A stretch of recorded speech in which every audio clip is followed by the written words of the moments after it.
또 국회에서는 윤일병 사망 사건 긴급 현안 질의가 있었습니다.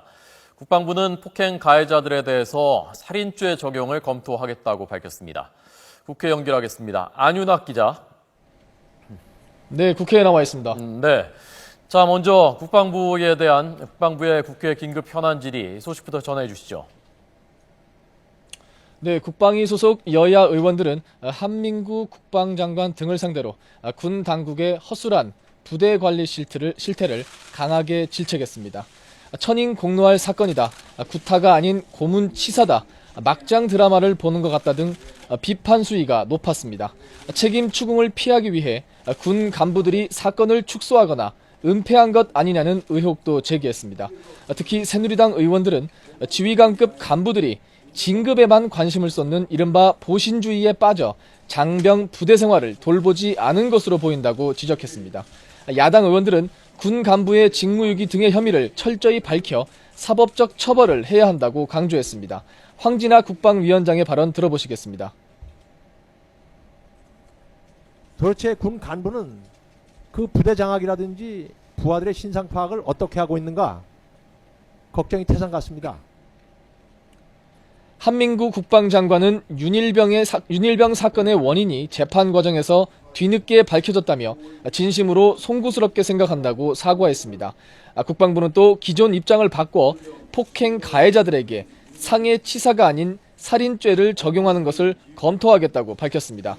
이를 위해 공소장 변경을 검토하고 있고 재판부에 공판 연기 신청도 할 계획이라고 덧붙였습니다. 앞서 여야의 아침 지도부 회의에서도 질타가 쏟아졌습니다. 새누리당 김무성 대표는 이번 사건을 쉬쉬하면서 덮으려 한 건 아닌지 철저히 진상조사를 하고 책임질 사람은 모두 일벌백계로 다스려야 한다고 목소리를 높였습니다. 새정치연합 박영선 원내대표도 국방부의 은폐, 축소가 문제를 키웠다며 당시 국방장관이었던 김관진 청와대 안보실장에게 책임을 물어야 한다고 주장했습니다. 두 사람의 발언 들어보시겠습니다. 군대 내에서 병악을 금치 못할 천일 공노할 사건이 발생했습니다. 인권 말살과 조직적 은폐가 이루어진 명백한 살인 행위입니다. 이 사건의 진실이 알려지고 책임을 묻고 대책을 세웠다면 이 사건 발생 2달 반 후에 일어난 6월 21일 22사단 총기 난사 사고도 예방될 수 있었지 않았나 하는 생각이 듭니다. 국회는 상임위를 중심으로 병영 문화 전반을 점검하기로 했습니다. 또 여야는 병영 문화 혁신 특별위원회를 구성해 병사들의 기본 인권을 보장하기 위한 제도 마련을 논의하기로 했습니다. 네. 자, 야당은 긴급 의원총회 열렸다고 하는데요. 여야 움직임 전해 주시죠. 네, 선거 참패 뒤 혼란에 빠진 당을 수습하기 위해 비상대책위원회를 꾸리기로 한 새정치연합은 현재 의원총회를 열고 있습니다. 비상대책위 구성 방안과 관련해 의원들의 의견을 모으고 당 수습 방안을 논의하고 있습니다. 가장 관심을 모은 것은 당을 이끌 비대위원장직을 누가 맡을지입니다. 현재 당내에서는 박영선 원내대표가 비대위원장을 겸해야 한다는 의견이 우세한 가운데 박 원내대표로서는 정기국회에서 원내 사령탑으로서 원내 활동에 주력해야 한다는 부담감도 있습니다.